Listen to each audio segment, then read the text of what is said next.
ये मखलूक के साथ जो जुल्म करके कुर्सी संभालते हैं, इनका जब वक्त आए तो मेरे अजीजों तुम्हें भी तो अपने पावर का इस्तेमाल करना चाहिए। एक बात याद रखो, इमाम हुसैन का ये जुमला है, आपने फरमाया था कि मेरे नजदीक जालिम वो नहीं जो किसी को मारता है, जालिम वो भी है जो उसके जुल्म को देखकर खामोश रहता है, आवाज नहीं उठाता। और यहां आवाज उठाने की बात तो छोड़ो, तुम तो ताउन कर रहे हो, आप भाई आगे बढ़ो, हम तुम्हारे साथ हैं, जुल्म करते रहो हम भी तुम्हारे साथ हैं, पैसा खाते रहो हम भी तुम्हारे साथ हैं। ये क्या है? ये निजाम को बदलने की जरूरत है। आज पावर का जो इस्तेमाल हो रहा है, गलत इस्तेमाल, इसको बदलने की अपने अंदर सोच पैदा करो। आप सोचते होंगे हम थोड़ी तादाद में, हमसे क्या होगा? हरगिज मत सोचो, एक की सोच से भी इनकलाब आता है। लोगों, ये हरगिज गुमान मत करना कि अल्लाह तबारक व तआला जालिमों से बेखबर है। हरगिज ये मत सोचना कि वो गाफिल है अल्लाह जो कुछ जालिम कर रहे हैं इन कामों से, हरगिज नहीं। इन्नमा युअख्खिरुहुम, हाँ वो उनको ढील दिया हुआ है, लियौमिन तशख़सु फ़ीहिल अब्सार, उस दिन तक के लिए ढील दिया हुआ है जब सबकी आंखें उन्हें पहचान लेंगी और दर्दनाक तरीके से उनकी गिरफ्तारी होगी। जुल्म क्या चीज है, इसकी डेफिनेशन जरूरी है हर इंसान को मालूम होना। जुल्म आम तौर पर हम लोग ये समझते हैं कि ना इंसाफी, इनजस्टिस को जुल्म कहा जाता है, और वो दूसरे के ऊपर जब भी किया जाए तो उसको जुल्म, बल्कि जुल्म आदमी अपने आप से शुरू करता है।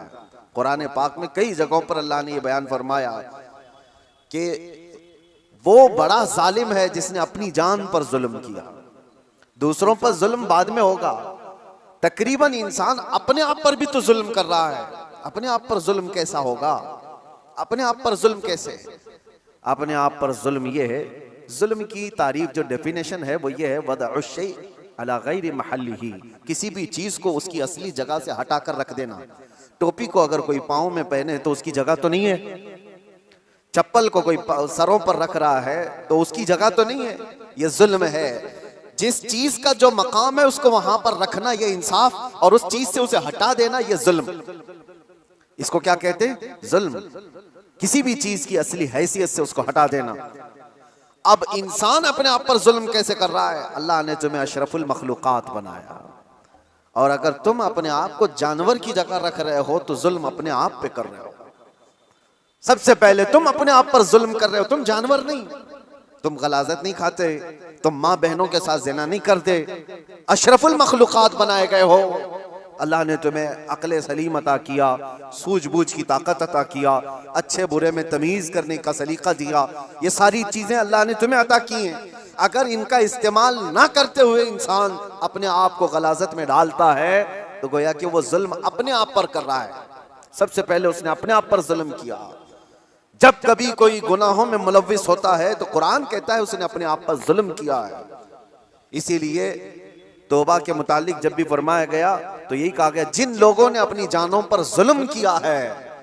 अपनी जानों पर जुल्म करना, आपको लगता होगा हैरत की बात है, कोई आदमी अपने आप पर कैसे जुल्म करेगा? जुल्म का मतलब सिर्फ वही नहीं चाकू छुरी तलवार से मार देना।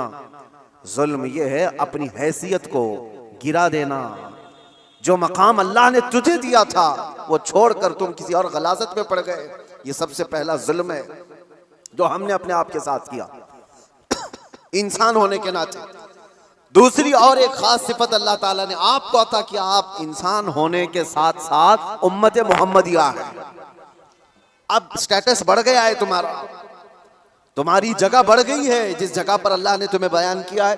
कुरान में अल्लाह फरमाता है, इंसान तो दुनिया में बहुत बनाए गए, करोड़ों की तादाद, लेकिन कुंतुम खैर उम्मतिन उखरिजत लिन्नास, सारे इंसानों में अल्लाह ने तुमको खैर उम्मत बनाया, सबसे बेहतरीन उम्मत बनाया।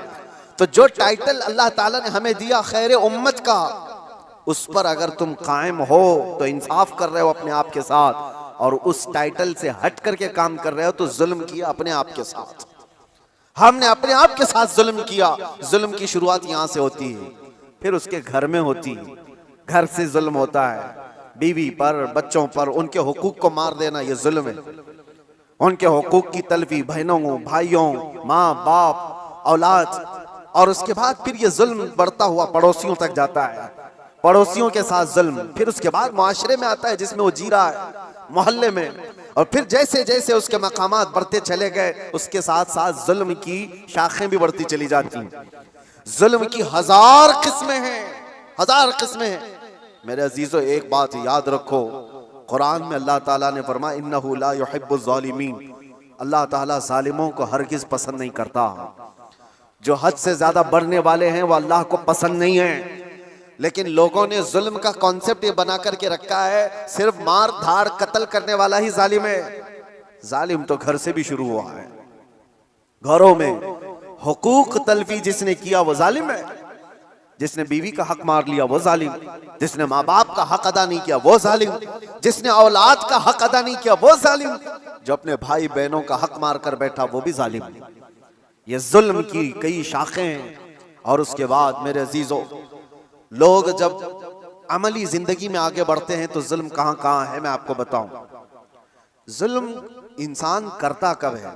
कमजोर आदमी जालिम तो नहीं होता, ये तो सबको पता है, सारे लोग देखते हैं। अगर मिसाल के तौर पर मैं आपको बताऊं, किसी जुर्म में अंधा, लूला, लंगड़ा, ऐसा आदमी, लूला भी है, लंगड़ा भी है, कुछ नहीं, पैर भी नहीं, हाथ भी नहीं, आंख भी नहीं, ऐसे शख्स को कोई पकड़ करके लाए और कहे कि इसने फलां के साथ बहुत जुल्म किया है, मार धाड़ किया है, तो दुनिया हंसेगी कि वो माजूर है, वो क्या कर सकता है। ये तो बात सही है। कमजोर आदमी जुल्म नहीं कर पाता क्योंकि उसके पास वो नहीं है। इसका अपोजिट ये निकलता है कि ताकत जैसी ही आती है इंसान वैसी ही जुल्म शुरू करता है। ताकत, और ताकत कई किस्म की है। जिस्म की भी ताकत है, माल की भी ताकत है, पावर की भी ताकत है, मनसब की भी ताकत है। और ये तीनों ताकतें जब किसी के ऊपर चढ़ जाती हैं तो फिरौन बनता है। ये तीनों ताकतें जानते हो आप, फिरौन तन्हा 1000 लोगों से लड़ सकता था और ताकत उसकी जिस्मानी ऐसी थी कि 90 साल तक उसको बुखार भी नहीं आया, कभी सर्दी बुखार भी नहीं, कभी बीमार नहीं हुआ। ये जिस्मानी ताकत थी। माल की ताकत तो ऐसी कि आधी दुनिया के खजाने उसके थे। और पावर की ताकत ऐसी कि बादशाह आजम बना बैठा था, लोग तो उसके सामने झुकते थे। जब तीन चीजें ऐसी साथ मिल जाती हैं तो फिरौन बनने की कोशिश करता है हर आदमी। आज के दौर में भी मेरे अजीजों ये तीन चीजें बड़ी आजमाइश के साथ आती हैं कि जुल्म से अपने आप को बचाओ। माजूर आदमी क्या जुल्म करेगा, उसके लिए वो इम्तिहान नहीं है। जो बिस्तर पर पड़ा हुआ है, जिसकी ना जिस्मानी ताकत है, ना माली पैसी ताकत है और ना पावर उसके पास है, ऐसा आदमी क्या जुल्म करेगा। जुल्म वो करता है जिसके पास ताकत हो, और ताकत वाले के साथ इम्तिहान भी ज्यादा है। अजीजा ने गिरामी वकार, आज हम देख रहे हैं ताकत तीन किस्म की मैंने बताया। सबसे पहले मैं शुरुआत करता हूं जिस्मानी ताकत। जिस्मानी ताकत जब किसी के पास हो तो सबसे पहले वो मुक्का आजमाई की कोशिश करता है, हर एक पर देखता है मेरा मुक्का कितना तेज लगता है। वो ट्रायल शुरू कर चुका है। बॉडी बनाने के साथ ही उसको चाहिए ये कि किसी पर एक थप्पड़ लगा करके देख लूं कितना तेज लगता है। उसकी जिस्मानी ताकत का वह इस्तेमाल शुरू कर चुका है। मैं आपको बताऊं, जिस्मानी ताकत में मेरे अजीजों हैदर कर्रार को कौन पहुंच सकता है। जो शेरे खुदा, फातह खैबर, मुश्किल कुशा सैयदना अली इब्न अबी तालिब कर्रमल्लाहु वजहुल करीम, उस जमाने के 40 सहाबा जो दरवाजा उठा नहीं पा रहे थे, तन्हा हज़रत अली ने एक हाथ से उठाकर फेंक दिया था। जिनकी ताकत का यह अंदाजा करो, हैदर कर्रार की जिस्मानी ताकत को सारी ये सब नहीं पहुंच सकते काजू बादाम वाले। लेकिन एक जंग के मौके पर मौला अली शेर खुदा रदी अल्लाह तआला अन्हु लड़ रहे हैं और सामने जो मुकाबिल में पहलवान था अचानक उसको ऐसा पछाड़ दिया कि उसके सीने पर चढ़कर खड़े हो गए। अब हैदर कर्रार के शिकंजे में जो आ जाए, अरे वो शेर नर है जिनकी मां ने ही नाम हैदर रखा हो। जैसे ही वो पंजे में आया, क्या करता, कसमसाया, फड़फड़ाया, लेकिन उसने एक काम क्या किया, आपके मुंह पर थूक दिया। थूक दिया। जाहिर सी बात है लास्ट मोमेंट पे आदमी ये कोशिश करता है कि मैं मर ही रहा हूं तो सामने वाले को कुछ करके चला जाऊं। उसने थूक दिया। ऐसी मोमेंट पर ताकतवर का गुस्सा डबल हो जाता है। मैं पहले एक बार में मारने वाला था, अब 4 बार में मारूंगा। तूने किया कैसे मेरे साथ? किसी को तुम एक मार रहे थे लेकिन उसने माँ की गाली दे दी, अब 4 और लगाओगे क्योंकि गुस्सा बढ़ गया है, गुस्सा और तिलमिलाया है तुम्हारा। हजरत अली के साथ ये हुआ, उनके सामने जो मगलूब था उसने थूक दिया। होना ये चाहिए था कि आप तड़पा तड़पा के उसको मारे। जिसके चेहरे को देखना रसूलुल्लाह ने इबादत कहा, उस चेहरे पर अगर कोई थूके तो उसको तो तड़पा के मार देते। हजरत अली छोड़कर खड़े हो गए, उसको छोड़ दिया। मारने का था, छोड़ दिया, खड़े हो गए, कहा जा। उसने ताज्जुब से पूछा कि मैं तो मरने ही वाला था इसलिए थूक दिया, और तुमने छोड़ क्यों दिया? मौला अली करमल्लाहु वजहुल करीम का जवाब सुनो ताकत वाले। आप फरमाते हैं अल्लाह ने मुझे जो जिस्मानी ताकत दी है वो मैं खालिस अल्लाह की रजा के लिए इस्तेमाल करता हूं। जब तूने थूक दिया तो मेरा नफ्स शामिल हो गया। अब अगर मैं मारता तुझे तो बात ये होती कि तेरे थूक के बदले में मैंने मारा है।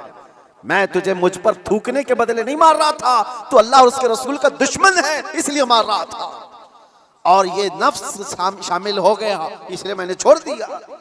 ताकत का इस्तेमाल ऐसे वक्त में कोई करके दिखाए।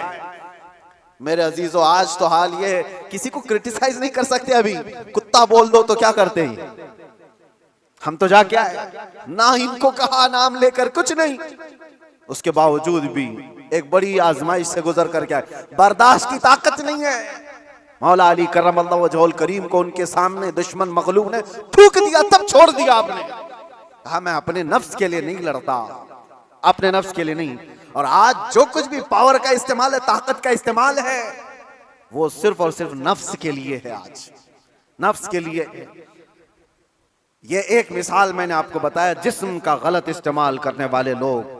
और क्या समझते हो तुम्हारी ताकत क्या ये हमेशा की है? चंद दिन का इंतजार करो, दांत टूट जाएंगे, कमर झुक जाएगी, और उसके बाद आजाद जवाब देने लगेंगे। जिन हाथों से तुमने मुक्का आजमाई की थी, चंद दिनों के बाद वो हालत होने वाली है कि हाथ से तुम्हारे गिलास भी नहीं पकड़ा जाएगा। रोटियां तुम्हारे हलक तक डालने के लिए हाथ कब कपा रहे होंगे। हमने बड़े बड़े पहलवानों को बिस्तर पर पांव रगड़ रगड़ कर मरते हुए देखा है। ये जिस्मानी ताकत फानी है, खत्म होने वाली है। और समझ लो कि तुम्हें बुढ़ापा नहीं आया, कमजोरी नहीं आई, बीमारी नहीं आई, तब तो मौत तो आनी है, चाहे जवानी में आए। और मेरे आका सल्लल्लाहु तआला अलैहि वसल्लम एक बार हजरत अबू हुरैरा रदियल्लाहु तआला अन्हु के साथ एक ऐसे खंदक के पास से गुजर रहे थे जहां लोग कूड़ा करकट कचरा सब फेंका करते थे। वहां पर मेरे आका सल्लल्लाहु तआला अलैहि वसल्लम खड़े हो गए। हजरत अबू हुरैरा से कहते हैं इस खंदक में कुछ तुम्हें नजर आ रहा है? तो आपने कहा हाँ या रसूल अल्लाह सल्लल्लाहु अलैहि वसल्लम, हड्डियां हैं पुरानी।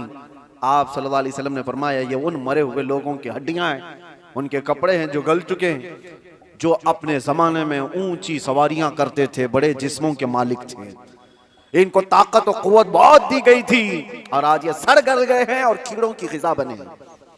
ये हश्र तो उन ताकतवरों का भी होगा जो आज अपनी ताकत का गलत इस्तेमाल कर रहे हैं। थोड़े दिनों की बात है, आप ये ताकत को फानी होते हुए देखेंगे।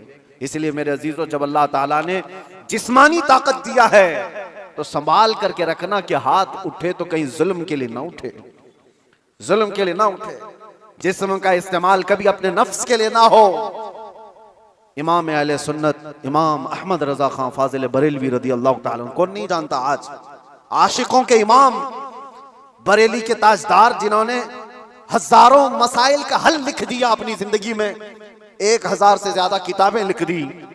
और वो शहंशाह वक्त अपने जमाने के कुतुब मस्जिद में एतिकाफ में बैठते थे रमजान में, लेकिन एतिकाफ की हालत में भी मुसलसल इल्मी काम किया करते थे। एक बात थी, आला हजरत जैसे फकीह, उनके जैसा बड़ा आलिम जिसके सामने दूसरे कई उलमा अपने घुटने टेक देते, एतिकाफ की हालत में तवज्जो, जैसी ही इफ्तारी हो जाती तो आपके खादिमों में से, घर से जो खाना लाया जाया करता था, एक बच्चा था 12 साल का, वो तो शदान लेकर के आता था, इफ्तारी और सहरी पहुंचाता था मस्जिद में। लेकिन आला हजरत को एक आदत थी पान खाने की, और पान खाने वाले लोग इफ्तारी के फौरन बाद पान चाहिए। आला हजरत इफ्तारी कर चुके, पान जो रोजाना आता था वो बच्चा पान लाया नहीं, और टाइम गुजरता गया, आपको पान की तलब हुई कि अभी तक आया नहीं। वो तकरीबन घंटा भर के बाद वो बच्चा आया और दौड़ता हुआ आया, कहा बड़े मौलाना साहब पान रह गया। पान ला करके दिया, एक तमाचा उसको लगाया। कहाँ चला गया था, पान लेकर कहाँ भाग गया था? वो बच्चा, जो खादिम है, खिदमत करने वाले लोग हैं, कहा माफ कीजिए भूल गया था, दिया और चला गया भागकर। पान खा लिया। आपके शागिर्द हैं अल्लामा ज़फ़रुद्दीन बिहारी रहमतुल्लाह तआला अलैह, उन्होंने लिखा है इसको, आला हजरत के शागिर्द। वो कहते हैं पान खाने के बाद आला हजरत इतने बेकरार हो गए, तरावी हो गई, टहलते रह गए इधर से उधर बेचैनी से। मैंने जाकर पूछा इमाम वक्त से, आला हजरत से, मौलाना ज़फ़रुद्दीन साहब फरमाते, कहा क्या वजह है? आला हजरत ने कहा मौलाना जाओ, वो बच्चा कहाँ है उसको ढूंढ के लाओ। कहा क्यों, क्या हुआ? कहा उसको बुला लाइए, मैं उसको मार दिया था। तो मौलाना ज़फ़रुद्दीन रहमतुल्लाह अलैह फरमाते, मैं ढूंढने के लिए निकला, वो कहाँ मिलता, रात हो गई थी, कहीं दुबक के सो गया हो। लेकिन आला हज़रत ने रात भर ढूंढने लगवाया। जो भी शागिर्द आए उससे कहो बच्चे को ढूंढ लाओ, तो खाना लाता है हमारा। वो कहीं मिला ही नहीं। रात भर आप सोए ही नहीं, मस्जिद में टहलते रहे बेकरारी के साथ। सहरी का वक्त हुआ तो तोशादान लेकर बच्चा आ गया, उसकी ड्यूटी थी। वो जैसे ही आया, आला हज़रत लपक कर दरवाजे पर जाते और जाकर तोशा उसके हाथ से लिया, रख दिया और घुटने टेक कर जमीन पर बैठ गए। वक्त के मुजद्दिद की बात कर रहा हूं। उस बच्चे के दोनों कंधों को पकड़ा और कहा बेटा कल की रात मैंने थप्पड़ मार दिया था अपने हाथ से तुझे, खालिस मेरे पान के लिए, ये मेरे नफ्स के लिए मारा था, तो अल्लाह के लिए मुझे माफ कर दे। वक्त का इमाम अब छोटे बच्चे से कह रहा है मुझे माफ कर दे। वो बच्चा कसमसा रहा है, घबरा रहा है। देखा है वक्त के बड़े बड़े फकीह और मुफ्तियान इकराम इस इमाम के सामने बैठ जाते हैं अदब से, और ये वक्त का इमाम मुझसे माफी तलब कर रहा है। बच्चे ने कहा हुजूर छोड़ दीजिए, मैंने कुछ समझा ही नहीं, मुझे कुछ पता ही नहीं। आला हज़रत ने कहा नहीं ऐसा नहीं होगा, तू कह दे माफ किया। मौलाना ज़फ़रुद्दीन फरमाते हैं मैं देखता खड़ा था। आला हज़रत कह रहे हैं कल क़यामत के दिन अगर रसूलुल्लाह सल्लल्लाहु अलैहि वसल्लम ने मुझसे पूछा ए अहमद रज़ा क्या तेरे अंदर अल्लाह ने ताकत इसलिए दी थी कि तू अपने पान के लिए छोटे बच्चे पर हाथ मारे, मैं क्या जवाब दूंगा उस दिन क़यामत के दिन? आला हज़रत उसको पकड़ करके थाम रहे। तो उस बच्चे ने कहा कि ठीक है मैं माफ कर दिया। आला हज़रत कहते हैं बच्चों को इख्तियार नहीं है माफ करने का, बच्चों को मसाइल है, वो मालिक नहीं है। हाँ आपने कहा, अपने सर से टोपी उतारी और कहा जैसे कल मैंने तुझे मारा था वैसे तू भी मुझे मार, बराबर हो जाए मामला। उसका हाथ कांपने लग गया। वक्त का मुजद्दिद कह रहा है आला हज़रत अपनी टोपी उतार कर रख दिए। बच्चा जब नहीं मारने लगा आपने खुद उसका हाथ पकड़ा और हाथ पकड़ करके अपने सर पर मारने लग गए। 3-4 बार उसकी जब थप्पड़ पड़ी तो आला हज़रत मुस्कुराते हुए खड़े हुए कहा बात बराबर की हो गई, तूने मुझे माफ भी किया और बदला भी ले लिया। मौलाना ज़फ़रुद्दीन रहमतुल्लाह अलैह फरमाते हमारे आंसू निकल गए। वक्त का मुजद्दिद है, ताकत का गलत इस्तेमाल नहीं। मेरे अजीजों अगर अल्लाह ने जिस्म में ताकत दिया है तो इसलिए नहीं कि तुम अपने से नीचे वालों पर इसका इस्तेमाल करते रहो। इसीलिए अल्लाह के नबी सल्लल्लाहु अलैहि वसल्लम ने क्या फरमाया, मन लम यरहम सगीरना वलम युअक्किर कबीरना फलैसा मिन्ना, जो अपने छोटों पर रहम नहीं करता और बड़ों की शफकत नहीं करता और बड़ों की इज्जत नहीं करता वो मेरी उम्मत में से नहीं। अल्लाह ताला ने अगर ताकत दिया है, नौजवानों से मैं कहता हूं गलत इस्तेमाल नहीं करना, इसका गलत इस्तेमाल कभी ना हो। औरतों को मारने की बात आई, कितने तो घर ऐसे बने हुए हैं, कमजोर है वो, तुमसे कमजोर मखलूक है, लोगों ने उसको बराबर का बनाने की कोशिश की है, लेकिन औरत तुमसे कमजोर बनाई गई है। उसको मारने का हुक्म कहीं पर भी नहीं दिया गया, कहीं पर भी नहीं, किसी भी तरह से। लोग आज अपनी ताकत का भरपूर इस्तेमाल इनके साथ करते हैं, औरतों के साथ। बहुत सख्त जवाब देना होगा मेरे अजीज। औरत तो औरत है, मखलूक भी है अल्लाह ताला की, लेकिन साथ में उम्मत मोहम्मदिया है, इसका जवाब तो बहुत है। हदीस में तो ये मिलता है जानवरों को जिसने मारा बिला वजह के, कयामत के दिन वो जानवर उठाए जाएंगे और वो आएंगे मुकद्दमा करेंगे अल्लाह की बारगाह में कि अल्लाह इसने मुझे फलां वक्त बगैर किसी वजह के मारा था। रब ताला उस जानवर को सींग अता करेगा और कहेगा कि तू इतना मार ले इसको यहाँ पर। और वहां सख्ती के साथ वो जानवर इस जालिम को मार रहे होंगे, अहले महशर उसको देख रहे हैं। जानवरों के साथ जुल्म को इस्लाम ने जायज नहीं किया, घरों में अपनी औरतों के साथ कौन जुल्म की इजाजत देगा। ये हुई डोमेस्टिक वायलेंस जिसको कहा गया है। मैंने अंदर कैद में देखा कितने ऐसे कैदी औरतों को जला करके अंदर आए हुए हैं, छोटी छोटी बातों पर, जहेज के नाम पर, दो खानदानों के झगड़ों पर औरतों को जला दिया, मार दिया, खत्म कर दिया। ऐसे कितने वाक़यात। इंसान को जब ताकत ज्यादा आ जाए तो वो जुल्म के रास्ते पर आ जाता है। यहां अपने आप को कंट्रोल करना मेरे अजीजों, ये वक्त का बहुत बड़ा चैलेंज है तुम्हारे साथ। ये हुई जिस्मानी ताकत, और जब माल आ जाए, अल्लाह अकबर, ये बड़ी आजमाइश है, ये बड़ी आजमाइश है। चर्बी ज्यादा उस वक्त आती है जब माल ज्यादा आता है। जिस्मानी ताकत तो चले, आदमी अपने आप को कंट्रोल कर लेगा, रोक लेगा, लेकिन माल की चर्बी बड़ी खतरनाक है। ये तो गरीबों का मजाक उड़ाती है सबसे पहले, दीन को हल्का समझती है सबसे पहले।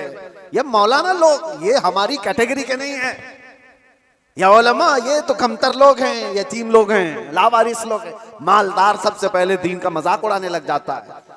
इसीलिए माल आए तो हमेशा दुआ ये करना कि अल्लाह माल के साथ उस्मान गनी की सखावत अता कर दे। माल आए तो अब्दुर्रहमान बिन औफ की अखलाक व किरदार के साथ आए, वरना कारून के पास भी था, शद्दाद के पास भी था, हामान के पास भी था, माल बहुत था उनके पास, लेकिन उनके माल ने उनको तबाह बर्बाद कर दिया। आज भी जिसके पास माल आया, पैसा आया, वो ये सोचता है रातों रात सब कुछ मैं अपना बना लूं, अपना खरीद लूं।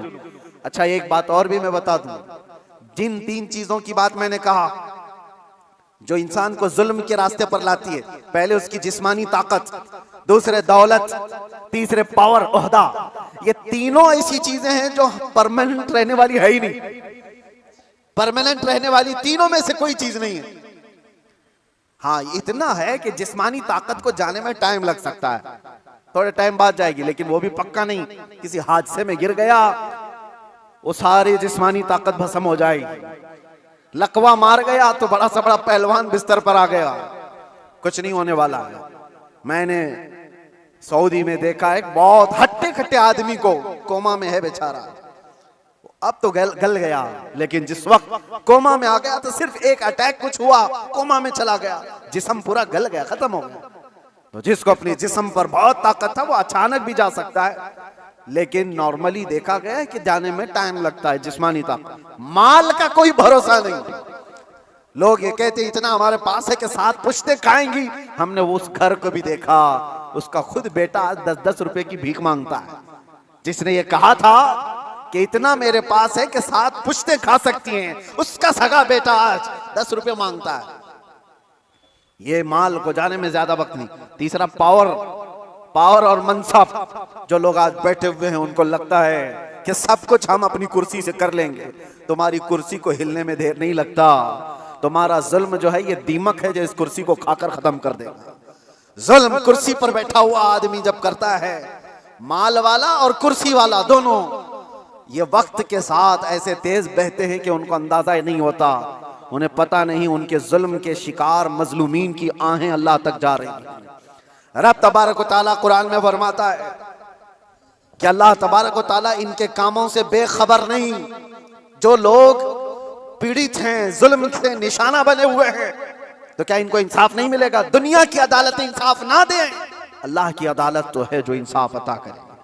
जालिम दुनिया में भी भुगतेगा और आखिरत में उसका दर्दनाक अंजाम है, दर्दनाक अंजाम। फिरौन के साथ क्या हुआ, नमरूद के साथ क्या हुआ? अरे एक मच्छर से हिलाक हो गया। फिरौन पानी में गर्क कर तबाह हो गया, गर्क होकर तबाह हो गया। अबू जहल को 2 छोटे बच्चों ने मार के गिरा दिया। जो ताकत और माल का नशा था जिसको, आज हालात ऐसे मेरे अजीजों, ये 2 तरह का जुल्म बहुत बढ़ गया है, माल का और पावर का। आज जो पूरी इंटरनेशनल न्यूज घूम रही है अमेरिका की दादागिरी, कोई बोलने वाला है इस पर? वो किसी भी मुल्क के राष्ट्रपति को उठा करके ले जाए, किसी को कुछ नहीं। हालांकि नई बात नहीं है, नई बात नहीं। पावर है ना, ताकत है, नशा है, वो कुछ भी कर सकता है। ये पहली बार नहीं, ऐसे कई मुल्कों के साथ हुआ है। दूसरे मुल्कों में जाकर के बम गिरा देना, दूसरे मुल्कों के चुनी हुई सरकारों को गिरा देना, ये पहली बार है जो आज सोशल मीडिया पर गर्दिश कर रही बातें। वेनेजुएला के साथ ऐसा हुआ वैसा हुआ।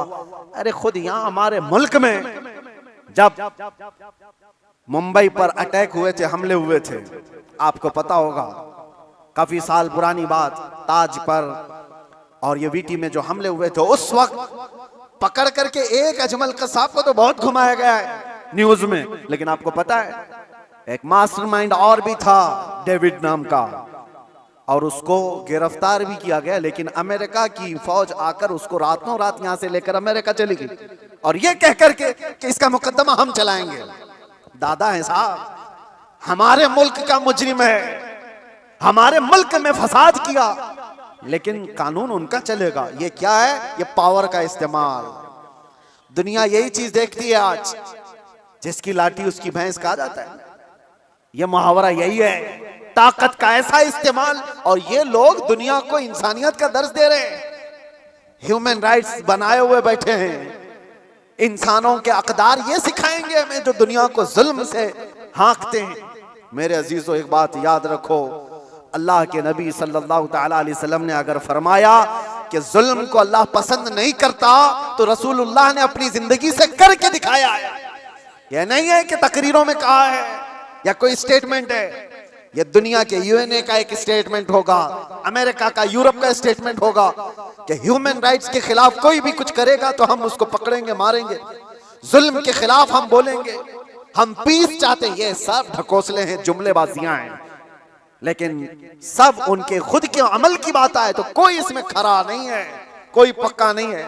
लेकिन आओ बारगाह रिसालत मुआब सल्लल्लाहु अलैहि वसल्लम, अल्लाह के नबी सल्लल्लाहु तआला अलैहि वसल्लम जब फरमाते हैं कि जुल्म जायज नहीं, तो मस्जिद नबवी का वो माहौल है, सहाबा बैठे, हुजूर ने फरमाया ये मेरे आखिरी वक्त होंगे, मैं दुनिया से जा रहा हूं, मफहूम मैं बता रहा हूं, इसके बाद हो सकता है तुमसे मुलाकात ना हो, लेकिन तुम में से किसी पर भी कोई हक मेरा बाकी रहे या मुझ पर किसी का हक बाकी है तो खड़ा हो और मुझसे सवाल करे।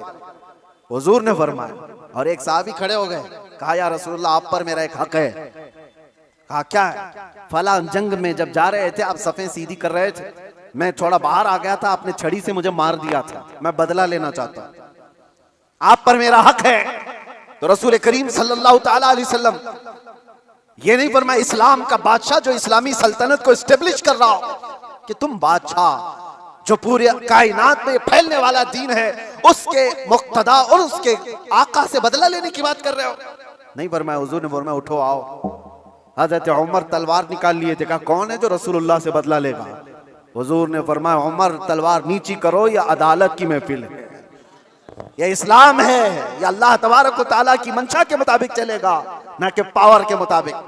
पावर तुम्हारे पास है, इख्तियार तुम्हारे पास है। हुजूर ने फरमाया आ जाओ। वो सहाबी आए, लेकिन उन्होंने ये भी तकाजा किया कि या रसूल अल्लाह, जिस वक्त आपने मारा था मेरे जिस्म पर जुब्बा नहीं था, मैं नंगी पीठ था, आपने मार दिया था, मैं चाहता हूं आप भी अपना जुब्बा उतार दीजिए।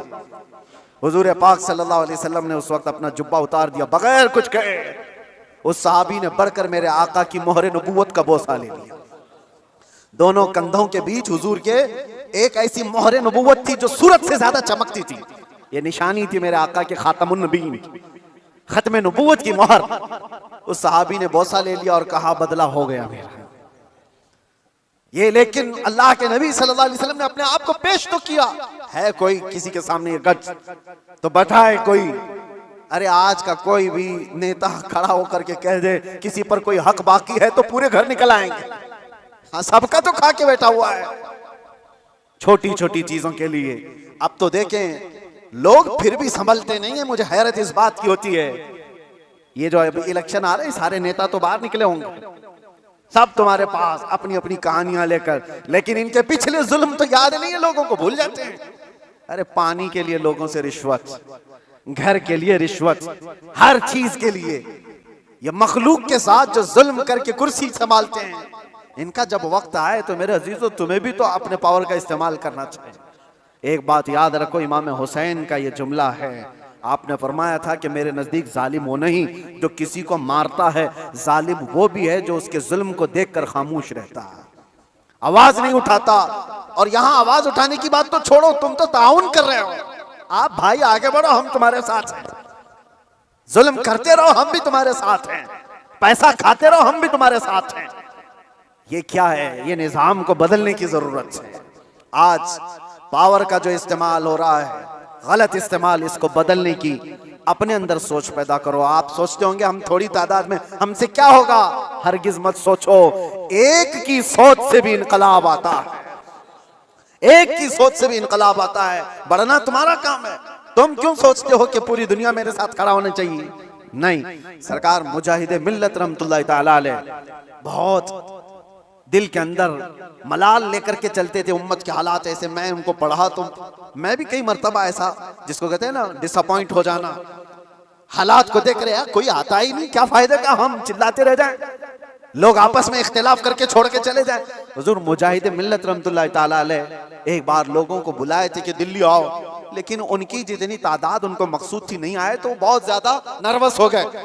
कहा कि इस उम्मत के लिए हम आवाज उठा रहे हैं, आने को तैयार नहीं। वापस आए, उस वक्त सुना सरकार मुफ्ती आजम हिंद रहमतुल्लाह तआला अलैह आला हज़रत के शहजादे, उन्होंने कहा था कि मौलाना लोगों को मत देखो, दुनिया जो है कूफा में इमाम मुस्लिम के साथ शाम में 60,000 की तादाद में नमाज पढ़ती है और दूसरे दिन फजर में 2 बच्चों के अलावा कोई नहीं होता।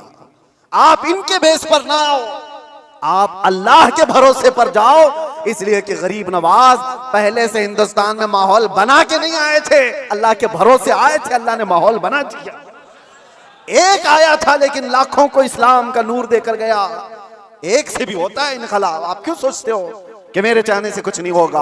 आप सोचो, खड़े हो इनकलाब के लिए कि मैं जालिम का साथ नहीं दूंगा, जुल्म के खिलाफ रहूंगा। लोग तो बिक रहे हैं आज। मुसलमानों के वोट की हमें कोई जरूरत नहीं, इनको लुभाने की जरूरत नहीं। एक रात पहले 1-1 हजार में बिक जाएंगे, इनके घरों में 1-1 हजार का लिफाफा पहुंचा दे, ये बिक जाएंगे, हो जाएगा। उम्मत मुस्तफा को आज लोग इस तरह का खिलौना बनाए, और ये मजाक नहीं है आपके साथ।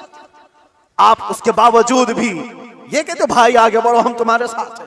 जालिम का साथ देना भी बड़ा जुल्म है। कयामत के दिन इसका भी सवाल होगा आपके साथ, इसका भी सवाल होगा कि उसके जुल्म तक पहुंचने में कौन मददगार था? तुम मददगार थे, तुम सारे मददगार थे। इसकी पकड़ होगी। इसीलिए मेरे अजीजों, हो तो इंसाफ के साथ, नहीं तो मेरे आका ने जो फरमाया, एक जमाना ऐसा आएगा कि लोग वही ईमान बचा पाएंगे जो अपने घर में टाट के कपड़े की तरह पड़े रहेंगे।